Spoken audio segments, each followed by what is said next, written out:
Your Graces, Your Excellencies, and ladies and gentlemen, thank you for coming this afternoon. Thank you so very much to Daniel Philpott, to Dr. Thomas Farr and Dr. Timothy Shaw, and all the staff for working tirelessly to organize this event. I'm extremely honored to be here among so many people so deeply committed to religious freedom. My name is Kathleen Collins. I'm a moderator and panelist today, and I'm one of the scholars conducting research for the Under Caesar Sword Project, particularly with a focus on Central Asia. I would like to introduce to you the other panelists, who are three distinguished scholars and activists. Dr. Maryse Tadros will speak second. She is a fellow of the Institute of Development Studies at the University of Sussex. She's author of 2 books on contemporary Egypt and has been a journalist for Al Ahram Weekly. She has conducted research in Egypt, Libya, and Gaza. Dr. Kent Hill is with the Religious Freedom Institute. Dr. Hill previously was Senior Vice President at World Vision, one of the world's largest faith-based relief and development organizations. He also had a long and distinguished career with USAID and has written a book on Christians in the Soviet Union. And Dr. Christian Van Gorder over at the end is Associate Professor of Religion at Baylor University. Dr. Van Gorder has published several books, is an ordained pastor, and has worked for Open Doors, the human rights organization that aids Christians around the world. His research is on Christians in Iran and Saudi Arabia. I would like to begin with some brief overview remarks about the region and then some specific comments on Christian responses and what can be done in Central Asia. The tragic plight of Christians in much of the Middle East is an ever-growing humanitarian and human rights crisis that has received far too little attention from the international community. While the public is increasingly concerned about the brutal conditions in ISIS-controlled territory or under the Syrian regime, there is far less knowledge about how Christians are responding to those conditions.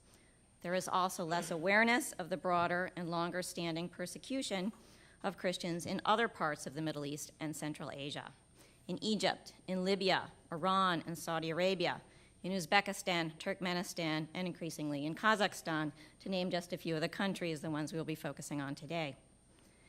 Christians face multiple and distinct threats and types of repression and persecution across this region, and their responses are in large part conditioned by the specific political and social context in which they struggle to exist in these regions. Responses of the international community, therefore, need to address that specific context as well, and we will try to do this today. One type of persecution Christians face, the most cataclysmic in the Middle East today, is the religious genocide perpetrated by ISIS. ISIS is the latest and most powerful of extremist and militant jihadist movements, using heinous violence to achieve its radical Islamist political goals. Those goals include creating an Islamic caliphate in the region, imposing its extreme version of Sharia law, and eliminating religious minorities that it views as incompatible with this project. ISIS has therefore engaged in unspeakable crimes against humanity, in particular against Christians, Yazidis, and Shia Muslims, and even against Sunni Muslims who oppose it. Some of the earlier speakers have mentioned these already. And as already noted, last year, former Secretary of State John Kerry finally, at the urging of the USCIRF and other organizations, declared ISIS's actions a genocide. And yet today, ISIS continues to threaten the very existence of Christians in Syria and Iraq. Most Christians have responded by flight, hoping to survive even as some of their religious leaders appeal for international support.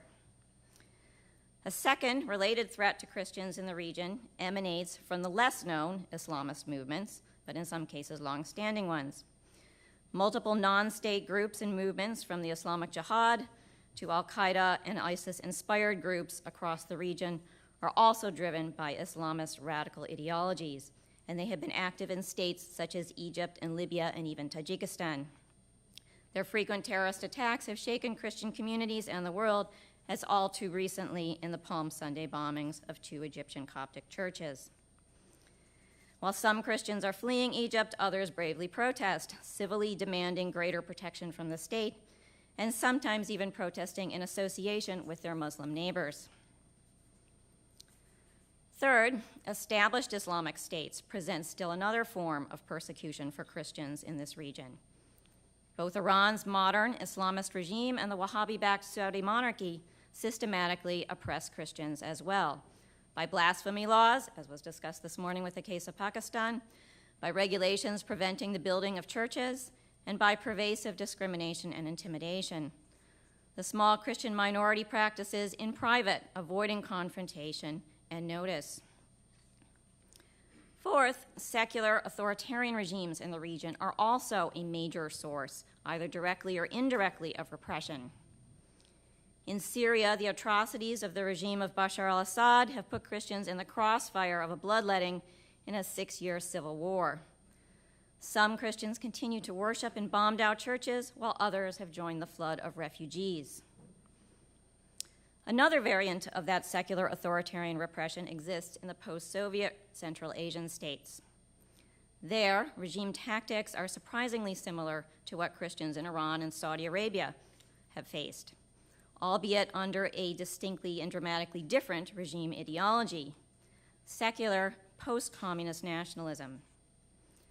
Across Central Asia, Christians suffer bureaucratic and legal strangulation, from censorship and Bible confiscation to the closure of their churches. Proselytism is banned. Even the religious education of one's own children at home is almost impossible. The repressive regulation and monitoring of their activities, often resulting in crippling fines and sometimes in prison sentences, forced labor camps, or psychiatric treatment, has increased. The situation is, in fact, worse than at any time since the mid-Soviet era. The predominant strategy among Uzbek and Turkmen Christians is to avoid confrontation with the state, to hide, to pray in private, and to focus on survival. Drawing on 7 decades of Soviet-era experience, most practice underground and house churches, if at all. Today, many look at the neighboring conflicts in Afghanistan and Iraq and Syria, and they calculate that it's better to remain apolitical, to avoid bringing on even worse conditions. Yet, even in these repressive contexts, some Christians, particularly evangelical Protestants and Jehovah's Witnesses, are more proactive. At least some have expressed their faith more openly through proselytism, Bible dissemination, but they do so at enormous personal risk. Others have found paths that yield limited progress in both Uzbekistan and Kazakhstan. For example, some churches have built ties with local government to provide care for orphans, for the sick, or for drug addicts. The basic charitable work of faith-based groups anywhere, work critical to any civil society, but banned in a number of Central Asian states. It is also work that the Central Asian regimes generally do not care to do. In Kazakhstan, Christians have engaged in dialogue with each other and with the state. Churches have also, albeit rarely, banded together to protest unlawful arrests and torture, as in the case of Grace Church Pastor Kashkumbayev. The Association of Religious Organizations of Kazakhstan, including 600 evangelical Christian churches, has, in some rare occasions, pressured the parliament and police to implement legislation that would respect religious freedom. Unfortunately, however, conditions have gotten progressively worse, and the window for engaging in these crucial activities has been steadily closing. What can we do? Direct and regular sustained international involvement led by the United States government, pressure from the UN Human Rights Committee and from the UN Special Rapporteur on Torture, and from the OSCE is all needed to pressure the Central Asian governments to respect religious freedom and to release religious prisoners. The U.S. government should also consider implementing the consequences of the CPC designation, which currently applies to Uzbekistan, Turkmenistan, and Tajikistan. In doing so, the U.S. government should probably consider things like limited visa sanctions, which some other speakers have mentioned, as well as sanctions on assets of gross religious freedom abusers, similar to what the U.S. government has done with the Magnitsky Act. Global churches can also help as well, primarily by engaging and pressuring the Russian Orthodox Church to use its prominent role in Russia and Central Asia to press for religious freedom, not just for Russian Orthodox, but for all. So in sum, the threats are varied and Christian responses are varied. Without sustained international support, the political context in Central Asia and the Middle East will not improve and may, to heed Dr. Ispahani's warning earlier, it may in fact get considerably worse.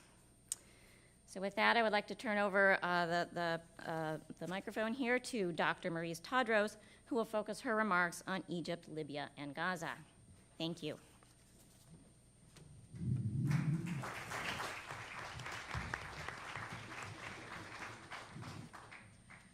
Good afternoon.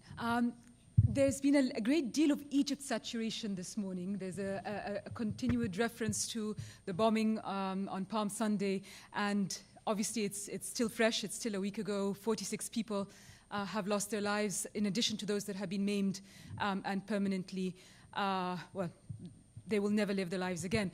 But I want to take the discussion to a different element, which is the everyday forms of encroachment.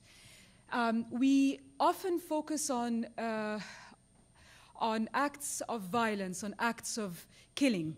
But when communities are put at threat because of everyday forms of encroachment, when bit by bit, inch by inch, the space for survival becomes less and less, and yet this is happening in silence, that does not get much media attention, and yet it, in the long run, has the same impact as violence and killing in terms of its implications for an existential presence for a community. And on this note, I'd like to really thank Professor Dan Philpott and Professor Tim Shah for allowing me to do this research, because when we started earlier on, there had not been the 21 cases of beheading in Libya, the 21 Christians who were beheaded by ISIS. So when I suggested Libya, there wasn't that killing, but we were aware that there was something major happening. Also on Gaza. Why Gaza? Why not the whole occupied Palestinian territories in Israel? Again, because there's been so much literature on Christians in the Holy Land, which does cover aspects of Israeli discrimination against Christian citizens, and it does cover aspects of the increasing dwindling of numbers in the West Bank. But there's been almost nothing about Christians in Gaza. Gaza, of all places, is considered one where we talk about when there's a bombing, when there's an attack, when there's obviously direct conflict between Israel and Hamas, but we never hear about the Christians in Gaza. So I'm extremely grateful to both of them that they did not put as a criteria that communities must be facing acts of violence or killings in order to be part of this research. Having said that, they are three very different contexts. Egypt has a very large Christian population, no less than 9 million, or roughly 9 million. We are majority Orthodox, but with a substantial population of Catholics and Protestant churches. Gaza has 3,000 persons, not families, persons. I have the data set of the names of the 3,000 persons. That's what's left of the Christian community there. Libya is a very interesting story, because while in Gaza and Egypt, these are indigenous Christian communities who have lived there for centuries. In Libya, we are talking about, and I differ with the US Department's estimate of Christians there. I think they put it less than 100,000. But according to the Coptic Orthodox Church, in its lists of the migrants there are at least 300,000. There were at least 300,000 Christians in Libya. There would be no less than another 50,000 who follow other denominations, Catholic and Protestant, who all lived in Libya, mostly migrant workers, mostly in Libya up to the end of Gaddafi's reign, because they worked there. So given the diversity of these three contexts, why do we put them together? There is something that brings them together in a very powerful way, which is the way in which the Arab revolts of 2010 and 11 impacted on these Christian communities. In Libya, it was a direct impact. There was a mass exodus of Christians, mass exodus, as in there are hardly any Christians left in Libya. Part of it was a situation which all Libyans and all foreigners suffered. There was a breakdown in the state. This was a case of complete chaos and collapse. So everyone suffered in Libya, be they Christian or not. But in this case, there was a targeting of Christians, in particular by militia groups and those that collaborated with them. So we have lost the Christian presence in Libya, and we could be talking about a Jewish presence or a Sunni Ahmadi presence. Or the point here is religious pluralism as it existed in Libya is now over, with respect to that particular component. In Egypt, there was a huge impact with the breakdown of the regime in Libya on Egypt in terms of the border, following the Egyptian revolution in 2011, there was a time of extreme security laxity, internal and external, so external boundaries and internal rule of law and basic safety. And during that time, there was a great deal of trans-border movement of jihadis and weapons into Sinai. Also, at this time, there was a great deal of trans-border movement from Gaza into Egypt, and vice versa, from Egypt into Gaza of jihadis and arms. Now, this does not mean that's when the story of encroachment on religious freedom began, but it does explain the rationale for why did we look at that particular phenomenon across these three countries, namely a state of security laxity, a state of movement of jihadis and arms and money. Now, I've been asked to focus on practical, actionable points. And because we are here, I'm going to make them specific to a Western audience. In other words, that my action points would be different if I'm talking to Egyptian policymakers. They'd be different again if I'm talking to a regional context. But my action points are 5, which I'll try and go through as quickly as possible. The first is we need to collectively work on the politics, on challenging as a community of rigorous academics, committed activists, development practitioners, whatever it is, wherever, policymakers, wherever we are based in the West, on challenging the politics of denial. The politics of denial is basically trying to find justifications and rationales for acts of violence that either negate the religious targeting nature of the violence against Christians, or find an excuse. So let me give an example from each country. When the 21 Christians were beheaded in Libya, the statement that came out from a number of policy places was there has been an assault on 21 Egyptians, and there was a hint that this may be as a consequence of an ISIS-Sisi kind of insurgency war. But the fact is they were targeted not because they were Egyptians, because there were other Egyptian Muslims, migrant workers in Libya, who had not faced beheading. They were targeted because they were Christian. And the evidence that this was Christian targeted was that shortly afterwards there was a killing of a number of Ethiopian Christians.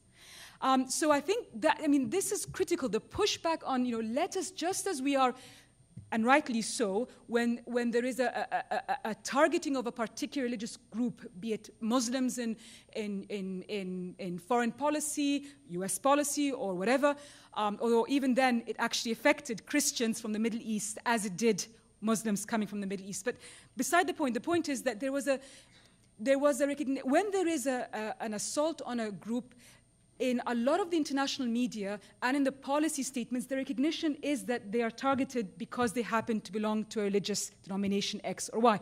We need to make sure that when it comes to Christians, that the same standards apply. Same thing when it came to the case of Egypt. In the latest attacks on Egypt, there was a lot of Western narrative, some of the Western narratives, reports hinted at, well, this is they're being targeted because the space for peaceful expression of voice is no longer present in Egypt. And while certainly there is a major problem with freedom of the press, with freedom of association in Egypt under an authoritarian regime, on the other hand, this was not a case of a reactive policy, but the encroachments on Christians by militant groups started in 2011 when they were given the space to express their voices freely after the revolution. I can go on with our other examples, but we'll move on, perhaps come to them in the discussion.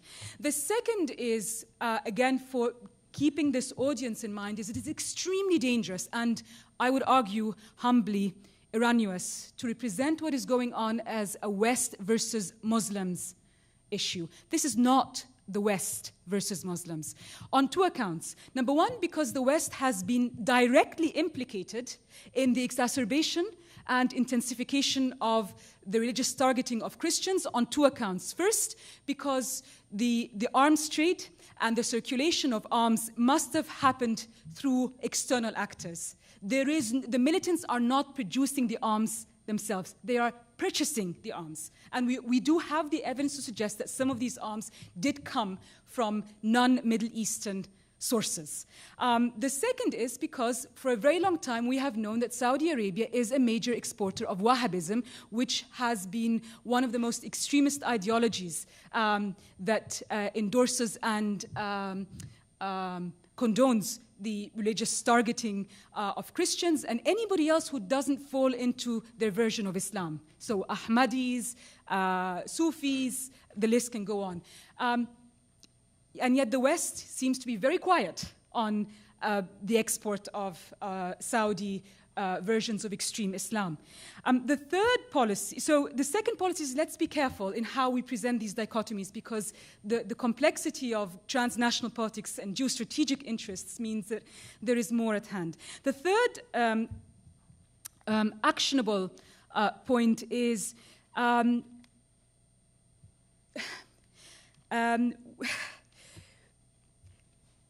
while we condone any kind of attack on Islam as a religion, and while we must defend the rights of Muslims around the world when their freedoms are encroached upon, I think we need to be careful that Islamophobia does not become an instrument for muting the voices of anyone who challenges Islamist political movements.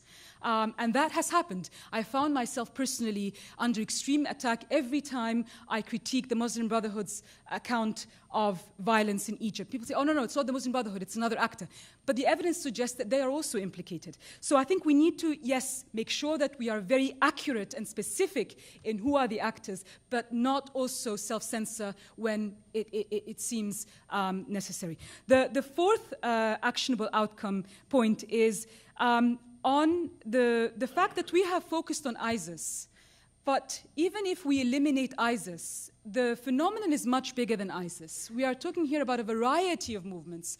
And we need to be able to look at this in a transnational networked way. In other words, this is no longer a phenomena. Religious targeting is no longer about state-society relations. It is about a broader phenomenon that requires a transnational intervention. Very finally, the last point is we need to be able to support local civil society initiatives and movements in countries where there is religious organisms, whether we're talking about Gaza, whether we're talking about, well, Libya, there's no longer, but in Egypt. As the report, as Daniel's report and co-authors highlights, there is a great deal of resistance happening. And I think it's really important that we work with those who are resisting. Sometimes they're not in a position to speak for themselves, but many times they are, and I think there needs to be more emphasis on bringing out their voices. So there is an accompaniment, there is a partnership, there is a collaboration, there is a support, a solidarity, so that people don't feel that they are being misrepresented and that they don't have a space for their voice to be conveyed. I'll stop there. Thank you very much.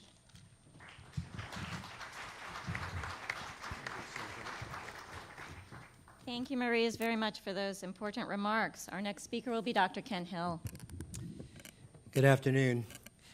You'll be relieved to know I've left my notes at the table there, and I just want to chat with you a little bit. We were treated during the last panel to a lot of information about the topic I was asked to address, which is Iraq and Syria.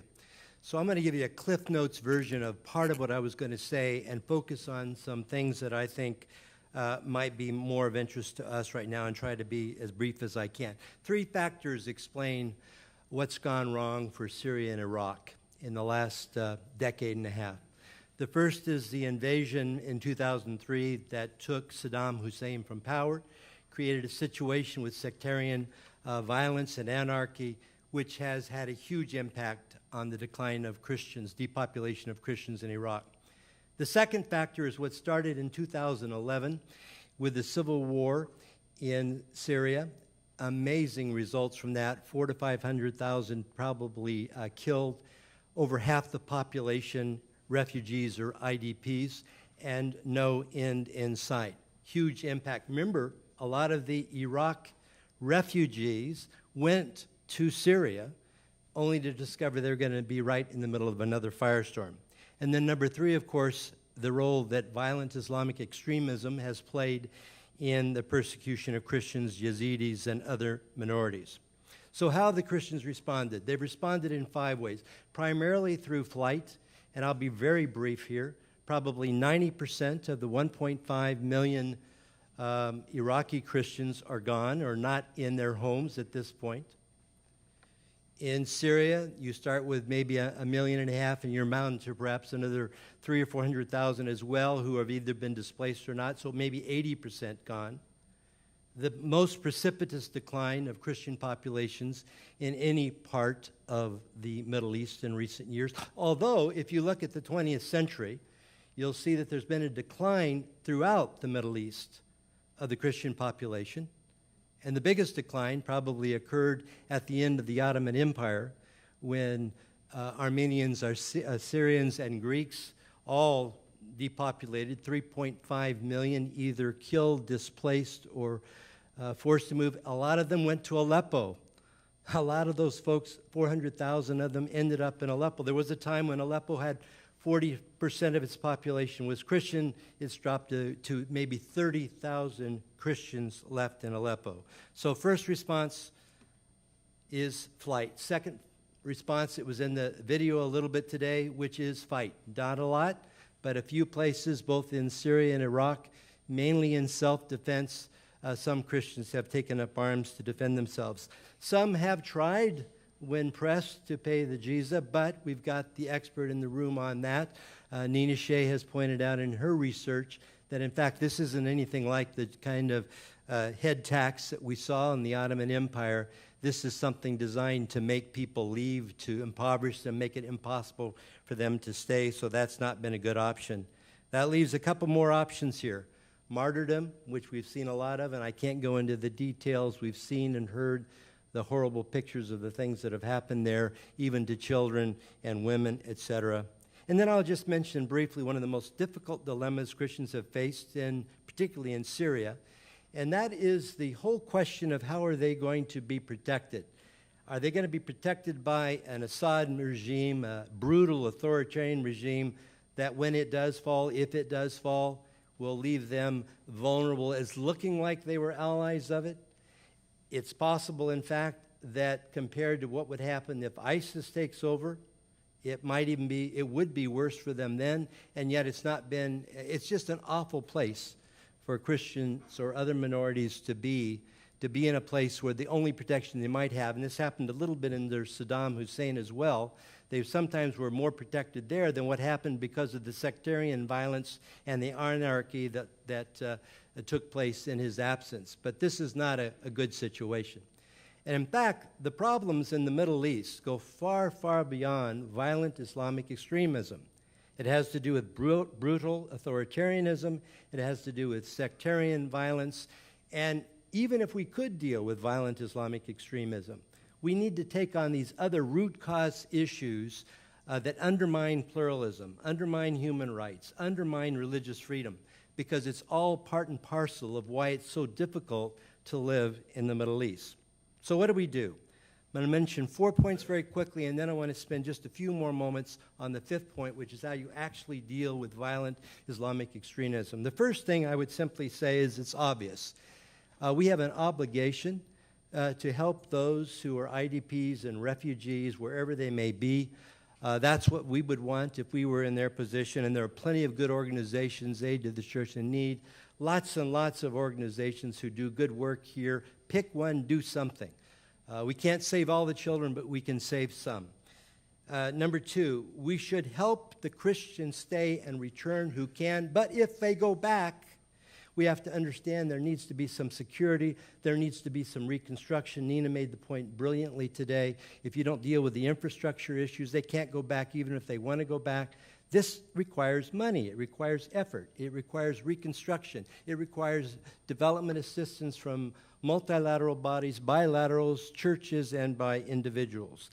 Number three, let me suggest that we need to not just look at Iraq and Syria. We need to look at Jordan, who's got the best ruler in the region, who's actually wants to see Christians remain in the Middle East, and yet they're a very poor country. They got refugee camps. They've got refugees in their host communities. You don't want Jordan to fall. Pay attention to Jordan. Pay attention to Lebanon. Pay attention to the fact that a country of 6 million people has absorbed between 1 and 2 million, mainly Sunni. If we don't if the war in Syria does not end, and we don't relocate 1 or 2 million of those folks back to Syria, you're going to already upsetting that delicate balance that exists in Lebanon. You don't want to see that happen. Remember, 35 to 40% of Lebanon are Christian. You don't want to lose that. And then we've seen what's been going on in Egypt. So we've got to work very hard to make sure that Egypt doesn't become the next Iraq and Syria. And then just a couple of things on a very sensitive issue. How do you deal with violent Islamic extremism? And here, let me get to the core of the problem right off the bat. You've got several camps here. One camp says the problem is Islam. Islam's not really reformable. The problem is Islam. You've got another group that wants to deny that Islam has anything to do with it at all. They don't want to use the word Islamist, Islamic, or anything. Let me tell you, folks, neither one of those options will work. It won't work because neither one of them is accurate. The situation really is that we simply must deal with our Muslims brothers and sisters on this, and that means we have to understand the nature of violent Islamic extremism. We have somebody here in the audience today, I think, Jack Rusinko. Are you still here? Jack's back here. He, with Imam Majid, here in the Washington, D.C. area, have written a very interesting little piece on describing ISIS, the Islamic State, and using the word cult to describe it. And what they're talking about, there's a precedent in Islamic history to this, those who went out, a kind of a cult-like view. Sure, they're connected to Islam. All the people who are being connected, who are recruited in the West or someplace in the Middle East, they think they're joining a Muslim organization. But here's the point. Who does ISIS go after first? It's Muslims. They consider the Shia to be kafir or infidels.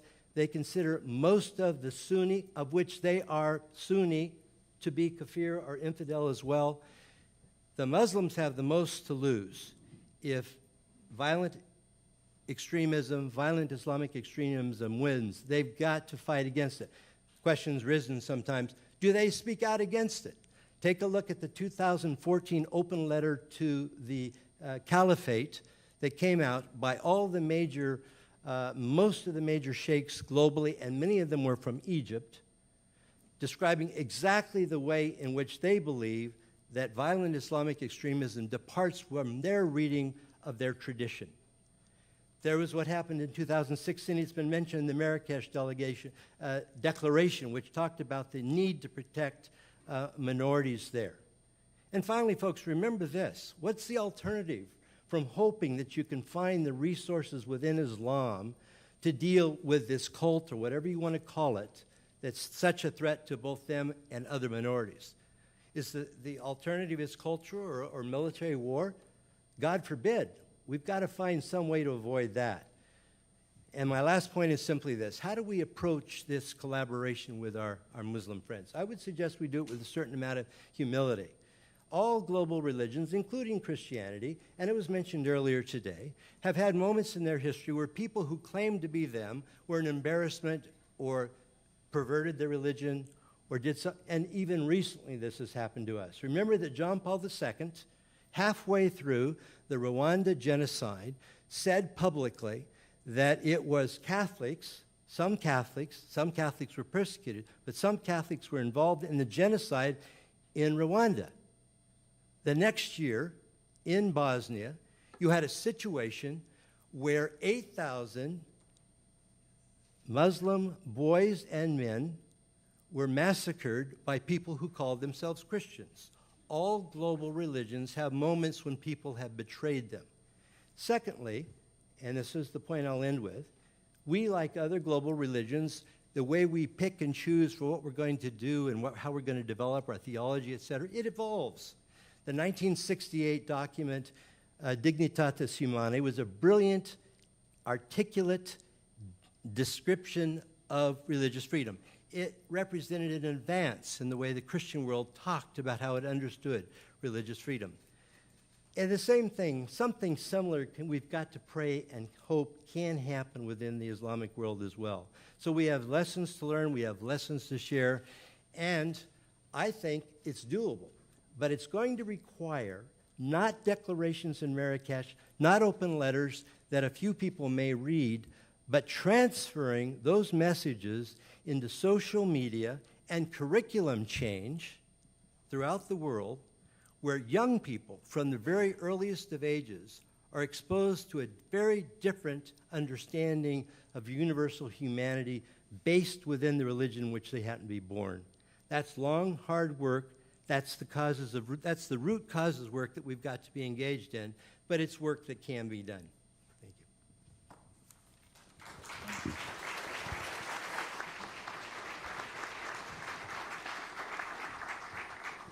Thank you, Dr. Hill, very much. And we'll turn to our final speaker, Dr. Van Gorder. My task in the next few minutes is to focus on some of the primary findings of the executive summary. I want to look specifically at the recommendations for actions at the end of that summary as they relate to Christians living in the Islamic Republic of Iran and the Kingdom of Saudi Arabia. Since the report was written in 2017, there have been more incidents of persecution in the kingdom. There have been some further raids and also further attacks against so-called secret believers. And their accounts continue in this year to be posted on social media platforms. In the 2017 Open Doors report, President or CEO David Curry says about the kingdom that 100% of Christians there experience persecution, and most of this is from family or society rather than overt government sources.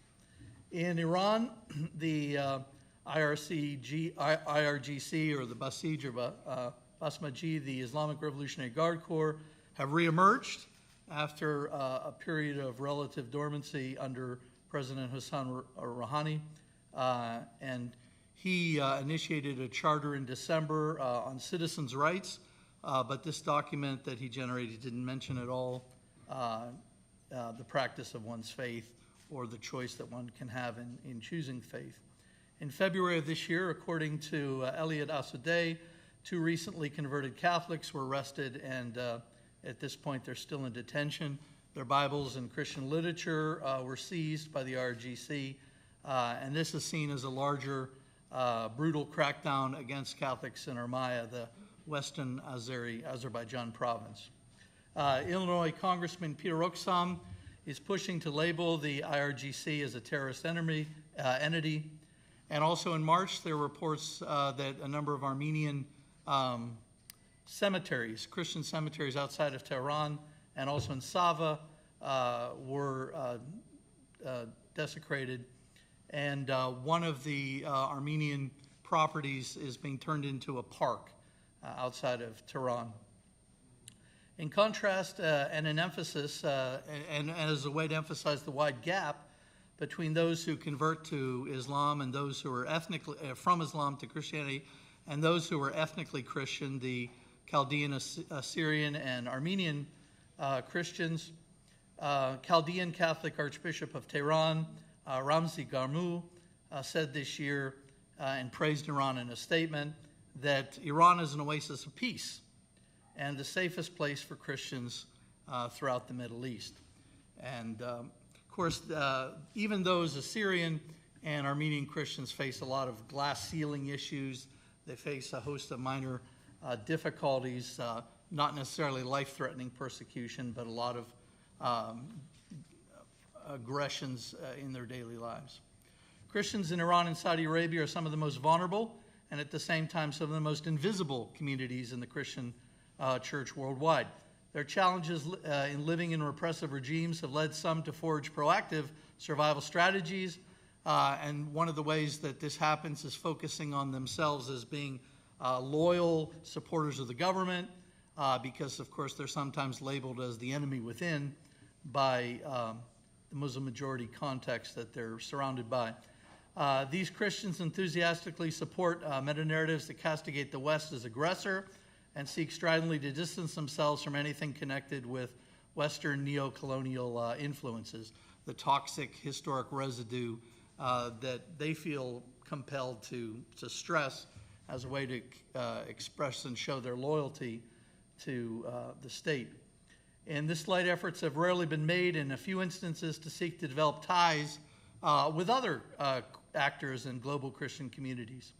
In addition, those Muslims who convert to Christianity in these two nations usually seek to deceive those around them, providing the greatest threat to them. They feign often conversion or present them, develop a public persona, which underscores their loyalty both to the nation and in some degrees to the Muslim faith.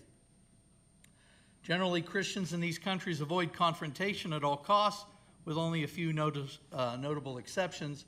Evangelical and Pentecostals, former Muslims, these Christians experience dramatically negative consequences. They often risk everything because often they're involved in proselytizing their Muslim neighbors. And they're also the groups most likely to seek extraversionary support, parachurch organizations, and reach out or participate with television, radio, ministries supported by Christians in other countries. Establishing an antagonistic relationship toward the state inevitably results in their being crushed without mercy. Evangelicals often refuse to register with the government.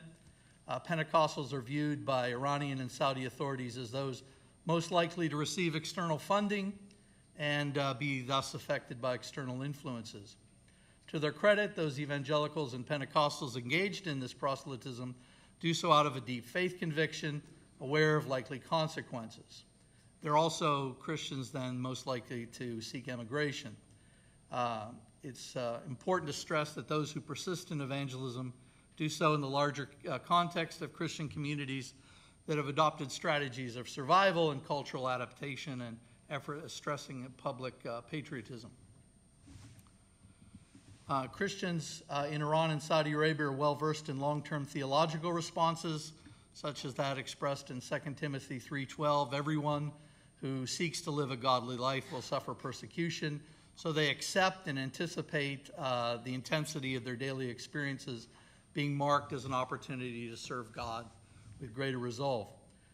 There's no expectation of an eventual political triumph or in any way becoming a majority or powerful community. In Iran, public instances of persecution have diminished dramatically in the last decade. Since the rise of the Islamic Republic, when there was quite a bit of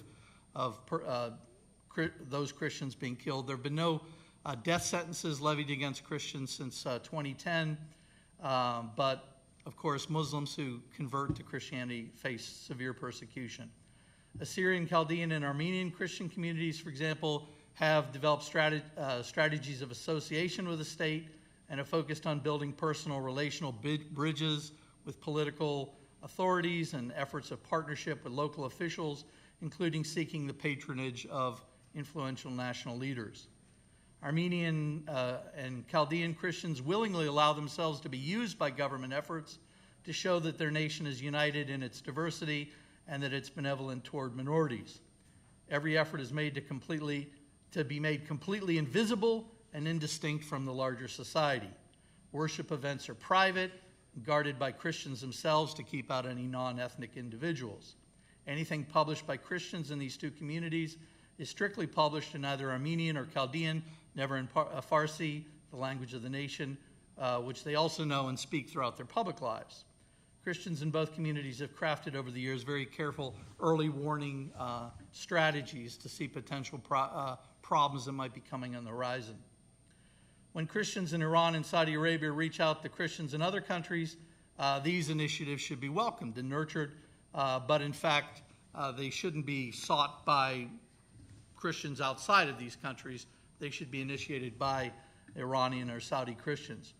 Christians worldwide have ample opportunity to support any number of Iranian Christian communities in exile in nations such as Germany, Canada, or the United States. In Germany, for example, large numbers of Iranian exiles have been baptized Catholic or Protestant, and the term often used to refer to Christianity is the religion of freedom. Recent Iranian Christians in Germany encounter extensive practical needs and support, and these should be bolstered, and that will help their progress. Of course, some skeptics are concerned that the goal of such baptisms in Germany is to enhance the likelihood of being granted asylum, since their status is apostate Muslims if they return to Iran. But exiles or efforts to flee are common when pressures are increased, and we shouldn't pass a judgment against those kind of, the quality of a person's conversion.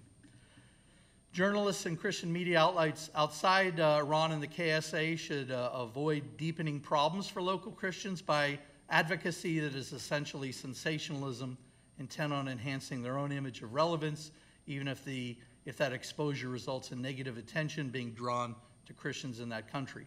And in the same regard, positive stories of Assyrian, Chaldean, and Armenian Christian successes in Iran should be presented and might also strengthen the long-term level of protection that those Christians have. Great caution should mark generalized statements about what's happening in those countries.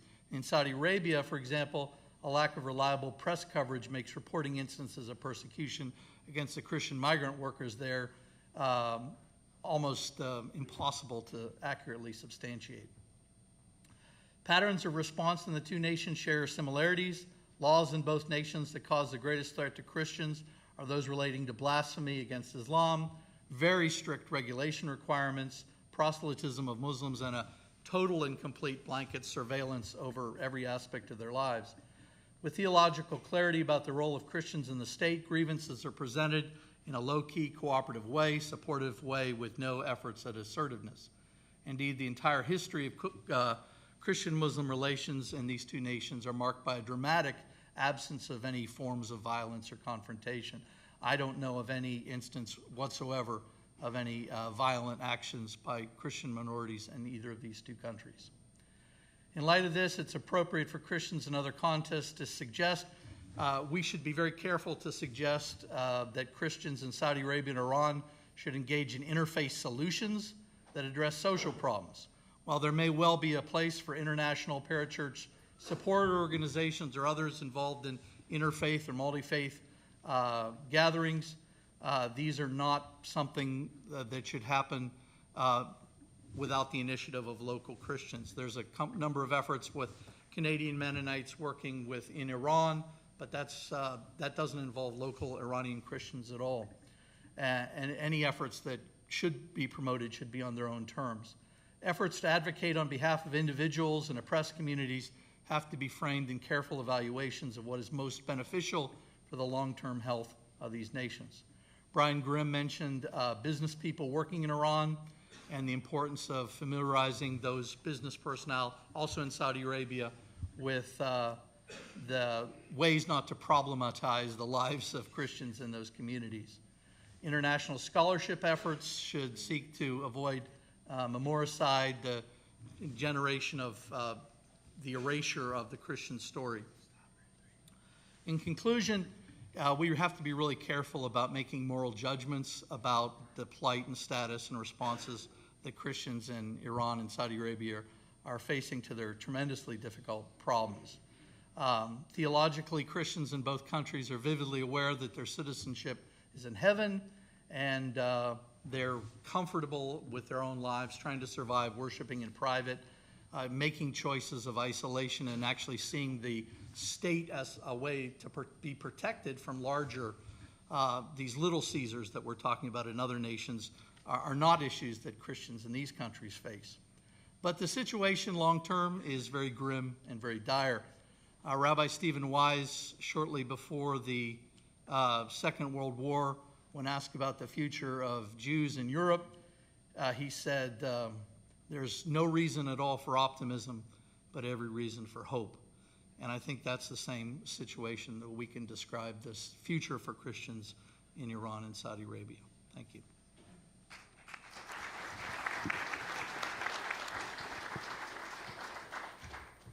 Thank you very much to all of our speakers. Since we did start late, I think we'll just jump right into questions. I think we have about 15 minutes left.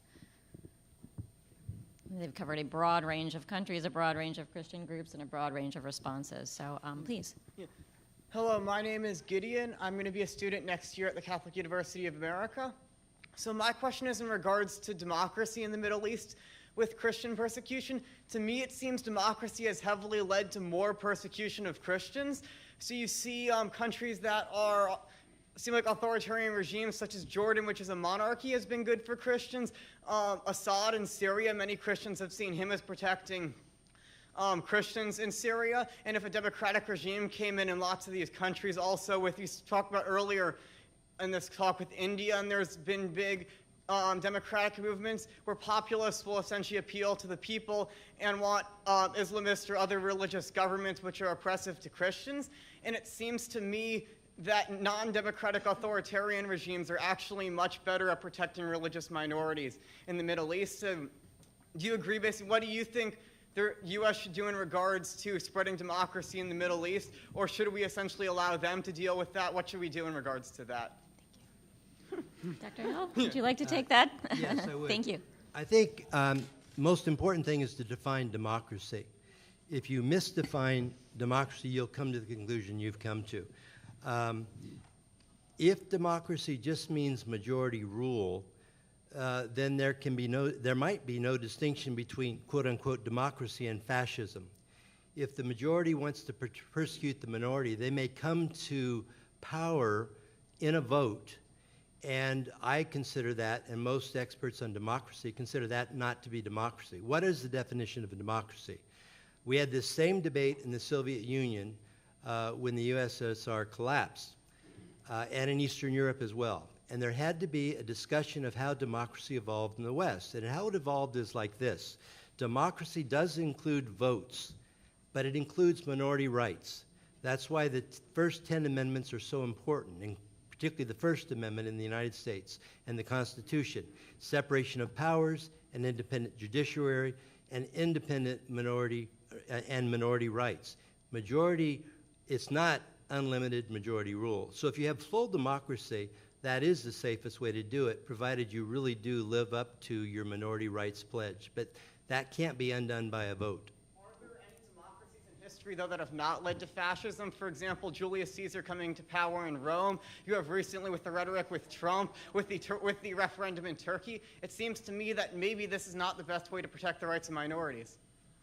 Could we know, stop the question there? I want to give Dr. Tadros a minute to respond with regards to Egypt, please. Thank you. Actually, I'll go back to, I'll respond to your last question first. Yes, there are examples. So if we look at Eastern Europe at the time of the democratic transition, in Hungary, for example, there was an emphasis on that this will not just be a democracy in terms of what we call a ballotocracy, just a ballot system, but there was active mobilization across the political parties to ensure that minorities, whether they are religious or ethnic, are incorporated. So it really does depend, as Dr. Kent was saying, as what kind of configuration of policies you put in place. I think the discussion on authoritarianism and democracy as a spectrum rather than one or the other needs to also look at not just democracy in terms of elections, as we mentioned, but also rule of law. And in all of the cases that we saw a collapse in the situation of minorities, there was a collapse in rule of law. In Iraq, in Syria, in Egypt, it was that people's communities' basic right to safety, in other words, not to be vulnerable to attacks, completely collapsed because the police collapsed, because the rule of law mechanisms collapsed. And just sort of a very, very quick footnote, Egypt lived under Mubarak's authoritarian regime for 30 years, and the situation of Copts significantly deteriorated as time went by. I think by 2010, the number of sectarian violence against Copts was very, very high. Stop there. Thank you. My name is Barbara Shaunson. I'm with TWR Transworld Radio and Media. And although we broadcast in over 230 languages, we actually are focusing right now, and we have focused in our history on countries where people cannot speak openly about their faith. That's our main focus. Now, we're about to start on a body of work speaking common stories from Islam and Christianity and Judaism. And my question to you is, okay, we use local believers and local speakers, but from the stance of freedom and freedom of faith, freedom of religion, what stories do you feel would be most helpful to include in this body of work that would be most helpful? Particularly, this question is to Dr. Hill because of your saying find the resources within Islam. But of course, I invite any of them. And just to clarify, your goal with the stories is what? You want to illustrate what? The goal is to illustrate the commonalities of this. You know, there's a passage in the Gospel of John, one of the most beautiful chapters. I think it's the first chapter, which talks about the light that lights every person who comes into the world. It's a remarkable Christian passage which provides theological warrant for what some people talk about as conscience, etc., our better angels. It's something deep within Scripture for us that suggests that even if you're not talking to a Christian, you could be talking to an atheist or an agnostic or a Muslim or a Buddhist or a Hindu. We believe that we were all created in the image of God. And so whenever you have stories that illustrate that fundamental belief that the way we ought to approach each other is to believe that there's something sacred about us, that we engage transcendent questions, we engage God, we make decisions about that. If you actually believe that as a child, and you had stories told you about people who believe that, who came from a variety of perspectives, Muslim, Jewish, Christian, etc., it would do a great deal to help raise in the child's mind the idea that maybe there is something universally sacred and important about each individual. So I would seek out in each religion the best examples of people who draw from their own religion to come to that conclusion. Hi, my name's Joe Clark from the Focolare Movement. You saw in the video a little while ago the sacrifices our members are making to stay in Aleppo and Erbil and Damascus. And exchanging emails with them last week, they were very upset over the bombing of the airport by the U.S. independent of the UN. And part of that is related to the fact that they're concerned that if Assad is defeated, that the Sunni militias will take over and the situation, which was bad, will be much worse. And I don't know what to say to them. I just wonder if you have any thoughts on, on that situation of Christians and the difference, the way they're treated from Shia versus Sunni, and whether what would give them hope for the future. You want to try that, or you? No, that's the question. I mean, that's the tough one, and that's why one of the lessons to be learned about the 2003 invasion in Iraq is that you can have the best of motives, and the unintended consequences of something might be much worse than you had anticipated. That's not an argument that we should never intervene. It is an argument that we need to intervene in a way that takes into consideration what's going to happen once we're done, or what's happened. So if we're going to be involved in the Middle East, any place, Syria, Iraq, any place, we need to be working with all the partners we can to ensure that what takes the place of whatever we're dealing with that we think is problematic is not worse. So you can't just get rid of one group or one person and then turn your back and just let it go on. You better think through what safeguards, and internationally, the international community is capable of doing it if it has the discipline and the will to do it, to ensure that ISIS doesn't take over if Assad is defeated. I mean, for me, that's the answer. It's not Assad or ISIS. We all want some alternative that is neither of those things. And we have to work for it. We have to think through how we're going to get it, and it won't be easy. So 2 lessons, I think, from Egypt is the time when a political settlement is being forged, when people are being invited to the formal and, more importantly, the informal negotiating tables. I think this is the time when we need to sort of ask the questions. What is the nature of policies and constellation of power that will secure that women's rights are respected and the rights of religious minorities are respected? That was not the case in Egypt post-Mubarak with the ousting. And I think Syrian Christians do have every right to have this major concern, major grievance. And that is one way, is to make sure right from the outset, because what always happens in these cases is people say later, women's rights later, religious minority rights later. Let's just get the major big picture in place first. It can't happen this way. It has to happen right at the beginning when the so-called big picture is being negotiated, including, as Professor Prodromou would insist, the security arrangements. Right from the beginning, what are the measures to ensure that people's basic safety is safeguarded? The second, I think, the harsh lesson we have learned, and some of you may disagree with what I'm about to say, is that we need citizenship that is not mediated by religion, but that respects religion. So we cannot negate religion. Religion is an important aspect of people's identity, but citizenship has to be based on the idea that all citizens, irrespective of race, gender, religion, class, have some fundamental rights.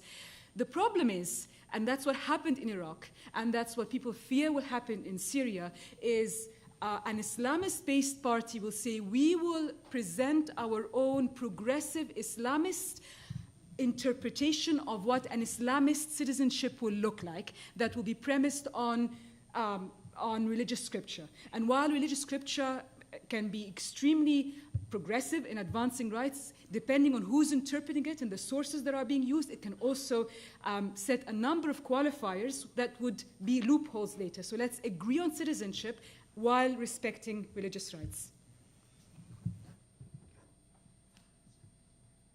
Oh, can we take one last question? Or? Can we take one more? I just wait.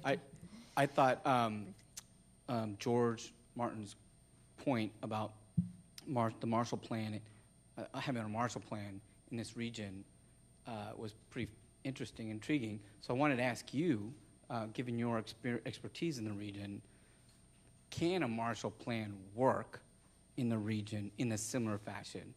Or if it has to be different, how would it look to you if it wouldn't work the way it worked in World War II, after World War II, how would it look that it would work in this region?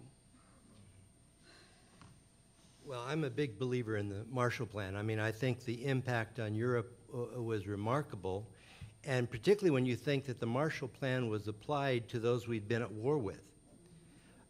So it's very different than the way World War I ended, and the results have been dramatically different. Think of our relationship with Japan, think of our relationship with Germany today.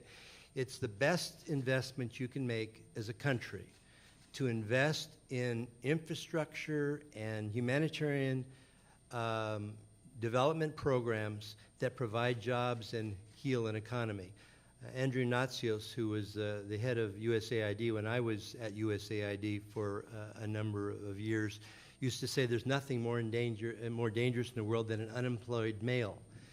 If the economy improves and people have a stake in what's happening, and they're far less vulnerable to extremists, whether they come from the right or the left. So it's always in our best interest, and the generals will tell you, and they will go before Congress, and they will testify that money given to USAID will make it less likely that you will have to spill American blood on the field with the military. So it's a good investment. It's the right thing to do, and you can really make a good case for the Marshall Plan. It's a good use of money. Thank you. Two caveats. Sorry, please go ahead. Half a minute. When the Marshall Plan was being implemented, there was freedom of movement. We're in a situation in which refugees are from the Middle East. There's no freedom of movement. Nobody wants them. The doors are blocked. The doors are shut. The second issue is that the Marshall Plan came into effect, but there was also a time of an end of fascism in the state it is. The question now is, question mark, we'll stop. Unfortunately, we are already 1 minute over, and we do need to end strictly on time. So I'd like to thank all of our panelists for covering such a broad range of issues and offering interesting solutions.